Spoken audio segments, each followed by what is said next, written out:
Olá, voltamos com o programa Notícia de Frente. São 6 horas e 39 minutos e temos mais um assunto polêmico. Desta vez é o governador Mauro Mendes que está polemizando a questão da fuga em unidades prisionais. O governador fez declarações ontem em uma entrevista especial na rádio Vila Real e disse que agentes penitenciários, os agentes penais, a polícia penal pode sim ter um certo envolvimento com as fugas. Vamos ouvir então as declarações do governador. Com relação às fugas que você disse, o governo está apurando, a secretaria está apurando, porque não é comum. Fazia tempo que a gente não via falar em fugas aqui. Agora, no meio de uma greve, tem fugas aí, no mínimo ridículas. Aquilo que aconteceu em Água Boa, houve uma falha grave ou omissão. Então isso tem que ser apurado. Essa apuração não é feita pelo governador, não sou eu que faço isso, é uma comissão de servidores públicos, é assim que a lei determina. Não sou eu, governador, que vou lá, vou ficar olhando, vendo fotos, não vou parar o Estado e vou deixar de fazer minha função. Nenhum secretário. A lei determina que tem que ser uma comissão, uma sindicância, que é criada, um PAD, um procedimento administrativo disciplinar, e eles vão verificar lá quais as causas, se houve negligência. Agora, cá entre nós, o cara furar um buraco ali, cavar aquele mundaréu de terra, vários dias, não é possível que ninguém viu. Então, tem muito cheiro, muito indício, vamos assim dizer, de algum tipo de negligência ou até mesmo de conivência. Agora, quem tem que apurar isso é a comissão de sindicância. Bom, pelo que eu vi aí, o governador realmente está tentando acusar, apontar dedos para a polícia penal. Vou lembrar aqui que essa fuga aconteceu no dia 4 de janeiro, gente, onde 14 presos fugiram por um túnel improvisado. Destes, 6 foram recapturados. Um detento morreu durante um confronto com a polícia no dia 12 de janeiro. Daí essa fuga foi na penitenciária Major Juse, em Água Boa, que fica a 730 quilômetros a leste daqui de Cuiabá.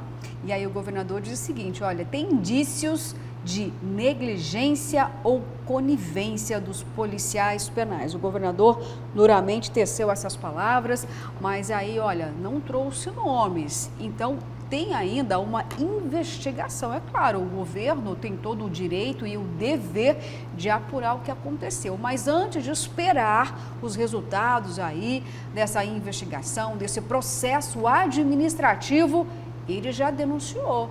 Ele está dizendo o seguinte, olha, o problema não é a falta de estrutura dessas unidades prisionais. Nós sabemos muito bem as condições dessas unidades, mas o governador preferiu, nesse momento, atribuir como 100% da culpa para a Polícia Penal, sem lembrar aqui o número baixo de efetivo da Polícia Penal, frente ao número absurdo da população carcerária, porque o crime só aumenta, mas essas outras particularidades foram esquecidas pelo governador, viu, que preferiu culpar os servidores. E quem fez também declarações após essa fala aí do governador viralizar em toda a imprensa foi o deputado João Batista. Vamos ouvir então o que disse o deputado. Olá, Luciana, Daniel, Paulo. Olha, essa questão das fugas aí, é claro que formalmente há necessidade de se abrir um processo administrativo. Na verdade, isso existe, Se fosse um preso que tivesse fugido nas mãos de um policial civil ou de um policial militar ou de qualquer outra instituição da segurança pública, tem que ter uma resposta. Então é normal a questão da abertura de um procedimento para poder apontar quais foram ali as circunstâncias. Mas eu tive pessoalmente, visitando aqui, por exemplo, a cadeia pública de Nobres. O que eu identifiquei ali, na verdade, foi uma estrutura um pouco precária, um trabalho muito bem realizado por parte dos servidores, mas que no espaço onde está sendo feita uma obra, houve aí essa condição para que 2 presos se escondessem em um ponto cego e pulassem o muro, Lá de Água Boa, nós temos lá um espaço, uma penitenciária muito grande, com bastante preso, e não dá para ficar 24 horas também o servidor fazendo essas revistas. Mas eu não acredito aí em negligência, nem conivência por parte dos policiais penais. Acredito que sim, a Secretaria de Administração Penitenciária, a Polícia Judiciária Civil, a quem compete né, a realização ali, a abertura dos inquéritos, vão fazer o seu trabalho e vai apontar que existem diversos fatores que nós ainda precisamos, apesar de que nós temos que reconhecer, o governo está investindo aqui na penitenciária central, tem muitas unidades que estão fazendo aí, passando por reforma, mas ainda necessita de um investimento na melhoria estrutural das nossas unidades, né? Eu não acredito na negligência, cada caso é um caso, e é claro, vai ser apurado, e eu acredito sim, que os nossos policiais, independente de greve, independente de negociação, continuam exercendo o seu mister aí, da melhor maneira possível, com compromisso, com responsabilidade, e não deixa nada a desejar para nenhuma outra força de segurança, seja do estado de Mato Grosso ou fora do nosso estado. Bom, gente, olha só, nós ouvimos aí as declarações do deputado, achei até que ele fosse defender mais a categoria, né? Mas ele manteve aí um discurso bem diplomático frente às denúncias do governador Mauro Mendes. Diplomático, mas ele disse, não acredito que tenha havido conivência por parte dos servidores, por parte lá do pessoal que estava trabalhando. Veja bem, o que o governador falou, ele é provável que tenha algumas informações, né, junto das autoridades de segurança. Agora, preste bem atenção, né, analise aí, veja bem se faz sentido isso. Fizeram um túnel, esse túnel de 28 metros passou por baixo da sede. Como que ninguém percebe isso? Porque um túnel, eu não sei, Daniel, Luciana, em quanto tempo que se demora para fazer um túnel desse. E ninguém percebeu nada. O túnel passa, estamos aqui, né? Nós somos delegados e agentes e tudo mais. Tem nesse momento, ou de madrugada, sei lá, gente, os presos, escavando por baixo da gente aqui. A gente não percebe e não tem as vistorias e tudo mais. Então, como que não pode? É difícil de acreditar na não conivência, gostaria muito de acreditar nisso, mas não faz sentido, não é? Alguém fazer de forma tão minuciosa algo, um crime tão perfeito que ninguém possa perceber. Se é perfeito, ninguém vai perceber, né? Então, faz sentido e imagino que o governador tenha acesso a algumas informações aí das autoridades de segurança para ter esse alerta aí. Paulo, eu não estou dizendo que não tem conivência, mas olha só, o governador é uma figura central do executivo e nós sabemos que existe uma queda de braços imensa aí da categoria com a máquina, porque eles querem reajuste. E aí o governador disse o seguinte, olha, me causa estranheza uma fuga apenas agora, diante dessas discussões que o governo trata com a categoria, Daniel. Então dá a entender isso, olha, o governador quando acusa antes de terminar um processo, é muito grave, é isso que a gente ele não acusou, ele levantou as impressões dele e foi claro dizer que aqui cabe às autoridades que estão investigando, aos investigadores. Sim, mas da estrutura falha o governador não citou, dando a entender que ele acredita que realmente possa ter sido aí uma certa conivência da Polícia Penal. Não estou acusando o governador, estou apenas aqui tentando entender o porquê dessa declaração, o teor dessa declaração. Pode ser que ele tenha razão, pode ser que ele não tenha razão, mas ele talvez não tenha se antecipado no julgamento dele, Daniel, porque sabemos que dia 3 de fevereiro serão retomadas as discussões para a reivindicação dos policiais penais em relação a uma equiparação salarial com outras forças militares. Uma declaração muito forte por parte do governo, do governador, e que joga lenha na fogueira nessa relação já desgastada entre ele e a categoria dos policiais penais, né? Eu tenho certeza de que os servidores que são sérios e que são comprometidos com o trabalho devem ter ficado um pouco ou bastante revoltados com essa declaração do governador. Eu digo mais, o governador diz que pode ser aberto um processo administrativo, mas se há indícios, sinais mesmo de negligência ou conivência, tem que ter também um inquérito policial, porque isso é crime. Claro, né? até porque nessa bancada aqui ninguém vai defender bandido não. E se tiver policial penal envolvido, é claro que ele tem que ser punido, ele tem que ser retirado dessa corporação, porque ele não honra a farda dele, viu, Paulo? Não se trata de uma conivência aqui nessa bancada não, nada disso, muito pelo contrário. A investigação, esse processo administrativo tem que acontecer mesmo, porque quantas unidades prisionais temos aqui em Mato Grosso? Qual é o número da população carcerária aqui? Se aproxima de 15 mil, Daniel? Nós temos aí 2.500 policiais penais frente remete aí a 15 mil detentos. Se começar a ter fuga, o que vai acontecer desse estado? Então é preciso realmente que a investigação aconteça. E se tiver policial penal, ele tem que ser punido. Agora, se não tiver, tem que melhorar a estrutura dessas unidades prisionais. Por mais que a gente diga, né, sobre a questão de efetivo e tudo mais, o sistema penitenciário é sempre um barril de pólvora, né, aqui em Mato Grosso e em outros estados. E continua assim essa relação tensa desde a questão da greve do ano passado, que ainda não houve um desfecho, só em fevereiro. Então a categoria continua aí mobilizada, em conflito, entre aspas, com o governo do estado. Eu acho que essa tanto a declaração quanto o caso em si é muito grave. Se há sinais e indícios muito fortes de que aconteceu isso, tem que ter um inquérito policial também. Também me chama a atenção o posicionamento do deputado João Batista, que é um policial penal. Ele está ao lado da categoria, mas resolveu ali, porque muitas pessoas falaram que ele estaria rompido, sairia da base de apoio do governo. Ele tentou colocar, de certa forma, panos quentes, não ficar muito ruim, muito mal com a própria categoria, mas também não trazer algum dissabor, alguma divergência mais direta com o governador. Tem que fazer a investigação e seria muita irresponsabilidade do governador de trazer esse posicionamento. Ele não está afirmando, mas ele está dizendo, tem cheiro de indícios aí de conivência aí, que se apure, e que se apure de verdade aí. E se não houve conivência, houve falha, porque, que nem eu falei, 28 metros de túnel, meu cara. Não é assim, vamos fazer e pronto. 28 metros, quanto tempo que se leva para fazer um negócio desse aí?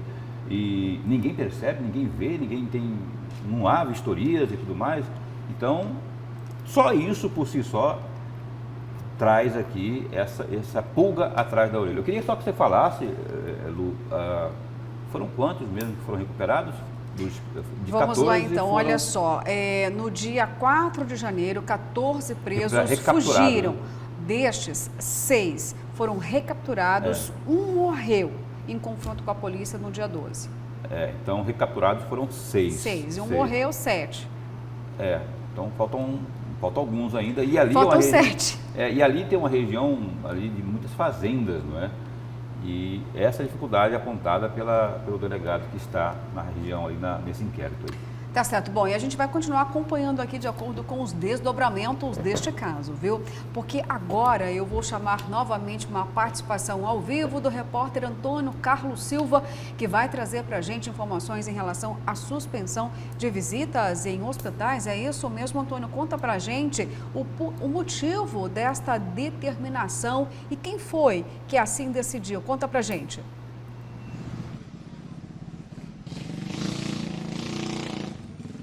Pois não, Luciana, Daniel, Paulo, e a você acompanha a notícia de frente. Vale lembrar que nessa pandemia da Covid-19 é a segunda vez que o governo de Mato Grosso suspende visita às unidades hospitalares. A primeira foi em março de 2020. Naquela época, inclusive, foram suspensas as cirurgias eletivas. Desta vez, apenas as visitas. E onde? Hospital Metropolitano de Várzea Grande e os regionais de Sorriso, Colíder, Sinop, Cáceres, Alta Floresta e Rondonópolis, além daqui do Hospital Estadual Santa Casa de Cuiabá. A visita a pacientes está suspensa, é o que determina a Portaria 032 de 2022, publicada no Diário Oficial do Estado nesta terça-feira, dia 25. Apenas o revezamento de acompanhantes a pacientes está autorizado, mas em casos extremamente necessários e sob a avaliação da equipe técnica clínica de cada hospital estadual.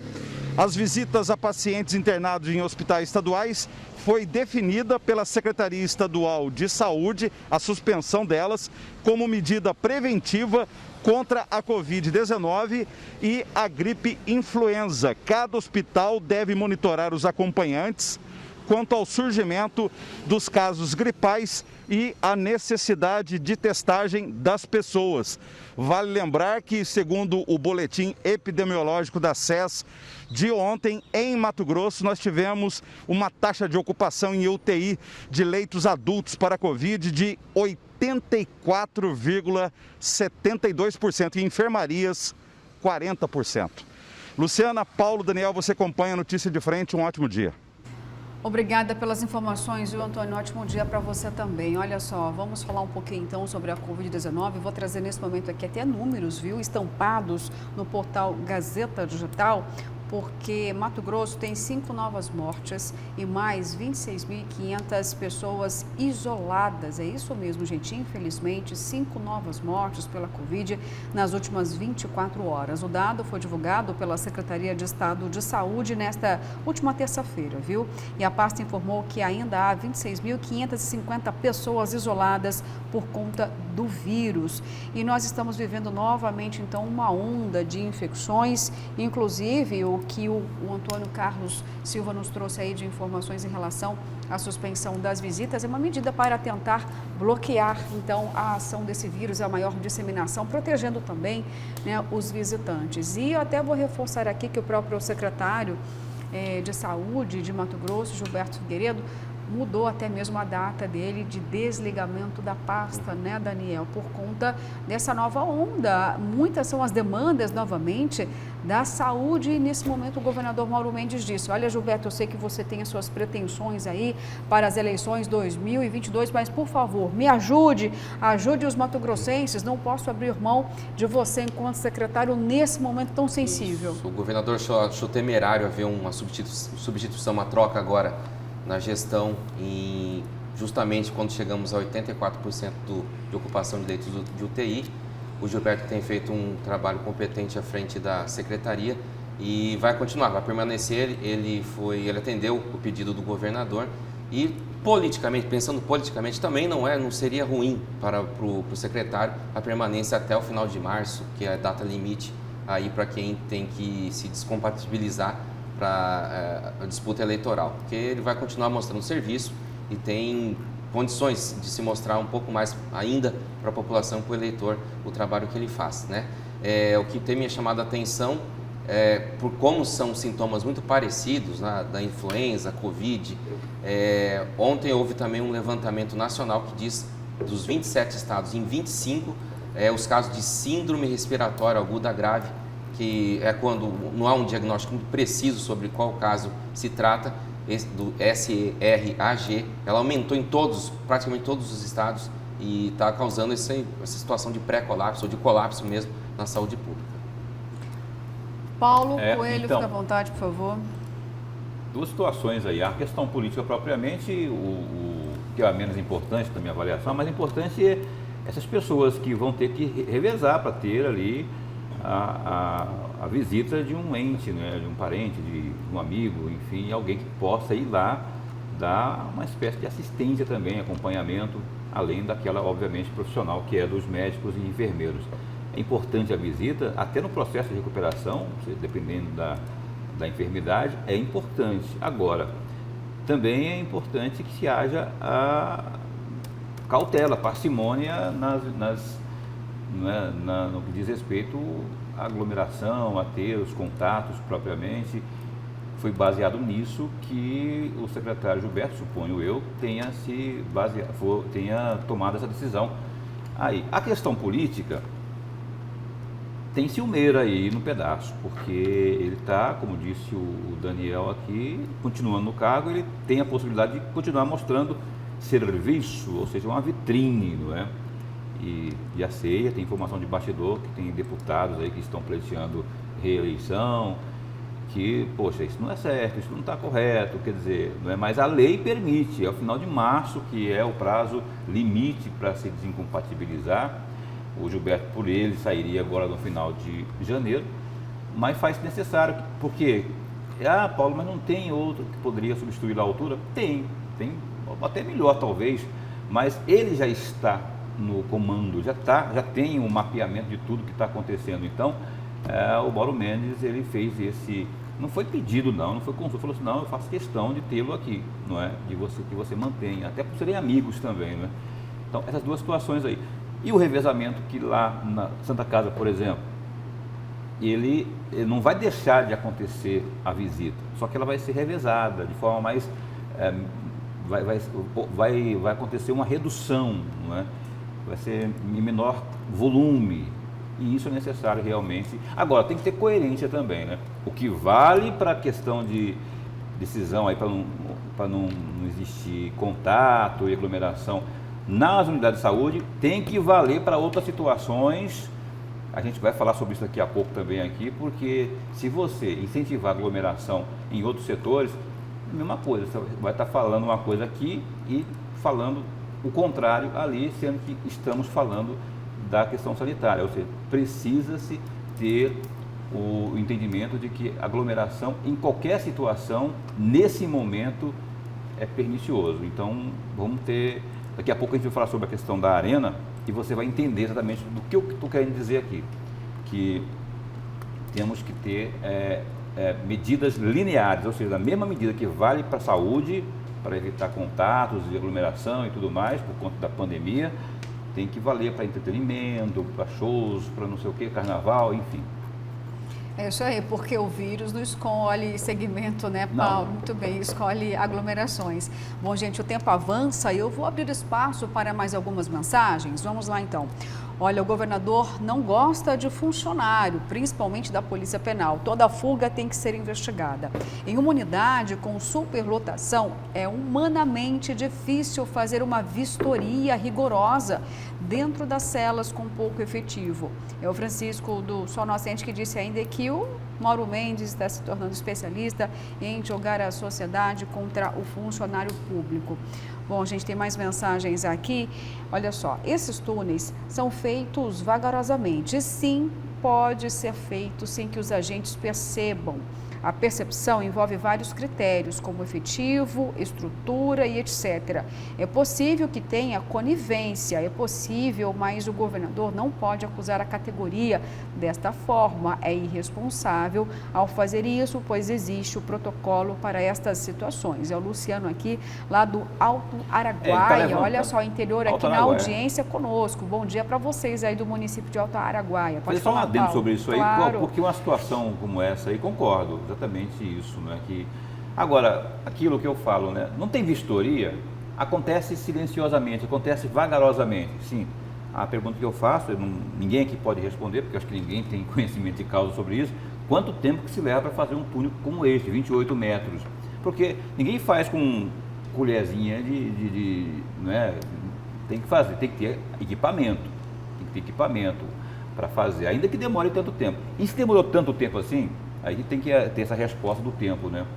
Ninguém percebeu e teria sido por causa do movimento grevista, porque dependendo do tempo, se tem 2, 3 meses para fazer isso aí, não é que corresponde à questão do tempo, não coincide com o tempo da greve. Então, aí, e outra coisa, o governador não disse, pelo que eu entendi, ele não afirmou taxativamente, ele levantou a lebre quanto à possibilidade de conivência e disse que isso, quem vai responder, quem vai apurar aí são os investigadores. Tá certo, Paulo. Olha, eu vou para a última mensagem aqui desse bloco, mudando um pouquinho o assunto. Falamos das unidades prisionais, agora vamos falar um pouquinho sobre a Covid, já que o Antônio Carlos Silva trouxe para a gente informações aí sobre a suspensão das visitas, né, nos hospitais. Olha só. E aqui tem o seguinte, uma mensagem até com pergunta. Vocês têm como responder? Os leitos de UTIs já estão lotados em Cuiabá? A pergunta, a UTI é dos não vacinados? Será que vão dizer que os vacinados estão parando o UTI? Porque dizem, pega, mas é fraco a Covid, é complicado. Antes, no início da pandemia, dizia, crianças não pegam, agora estão desesperados para vacinar as crianças. Vai entender, eu já tomei as 3 doses, mas quero entender. Marli, bom Marli, para te responder aqui, tentar te ajudar a entender isso, nós estamos também monitorando isso. E todos os dados fornecidos até o momento diz o seguinte, olha, a maioria, tá? Não é 100%, mas a grande maioria, que pode passar até de 70%, 80% daqueles que estão hospitalizados em um leito de UTI para a Covid são de pessoas que não tomaram a primeira dose ou que estavam em atraso com a segunda dose. Ponto final. Tem muitos que estão internados também que não tomaram nenhuma dose da vacina, ou seja, é uma diferença muito grande. Aqueles que foram imunizados e estão em um leito de UTI, geralmente são de pessoas que têm comorbidades graves, idade mais avançada. Pelo menos esse é o panorama. É isso, Daniel, ou não? Exatamente. E o secretário Gilberto também participou aqui conosco, disse que é uma intenção por parte do governo do estado, quando soltar esses dados do boletim, dizer qual a porcentagem dos não vacinados entre os internados em unidade de UTI, mas já se sabe que realmente a grande maioria pode passar, inclusive, de 90%. Tá certo, gente. Olha, o tempo está avançando, eu vou para um rápido intervalo, mas voltamos com muito mais, hein? Vamos falar ainda da Arena Pantanal e agora a gente fica com imagens da Avenida Miguel Sutil. São 7h04. O trânsito aí tomando mais corpo aqui em Cuiabá.